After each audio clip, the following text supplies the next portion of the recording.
નમસ્કાર, મારું નામ કપિલ ભાટિયા છે। હું એસીએફ ઉના તરીકે ફરજ બજાવું છું। ગત તારીખ 7 મેના રોજ સોશિયલ મીડિયા પર એક વિડીયો વાયરલ થયેલ હતો, જેમાં કોઈ એક વાહન સિંહ પાછળ પૂરપાટ ઝડપે દોડતું નજરે આવતું હતું। આ બનાવની ગંભીરતાને ધ્યાને લઈ ગીર પૂર્વ વન વિભાગ ધારીના ડીસીએફ શ્રી વિકાસ યાદવ સાહેબ દ્વારા આ ઘટનાની ગંભીરતાને અનુલક્ષીને એક તપાસ સમિતિની રચના કરવામાં આવેલ હતી। તેમના માર્ગદર્શન હેઠળ ઊંડી તપાસ કરતા આ વિડીયો નાની ધારી ગામનું હોવાનું સામે આવ્યું હતું। તેથી ત્યાંના આરએફઓ ખાંભાને આ બાબતે સૂચના આપતા તેઓ અને તેમની ટીમ દ્વારા 2 આરોપીઓની અટક કરવામાં આવેલ હતી।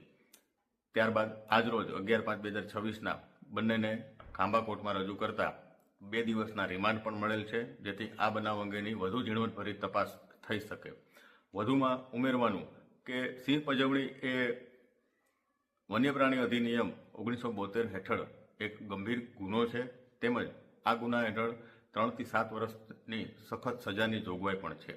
તો લોકોને નમ્ર અપીલ છે કે આવા પ્રકારના બનતા બનાવો જો આપના ધ્યાને આવે તો તુરંત વન વિભાગને અથવા તો લાગુ સ્ટાફને, સ્થાનિક સ્ટાફને તુરંત જાણ કરવી, જેથી આવા પ્રકારના બનાવો બનતા અટકાવી શકાય અને સિંહ જે આપણા ગુજરાત રાજ્યની શાન છે, આપણા દેશની શાન છે, તેની ગરિમા આપણે જાળવી શકીએ, તેનું આપણે સંરક્ષણ સંવર્ધન કરી શકીએ। જય હિન્દ।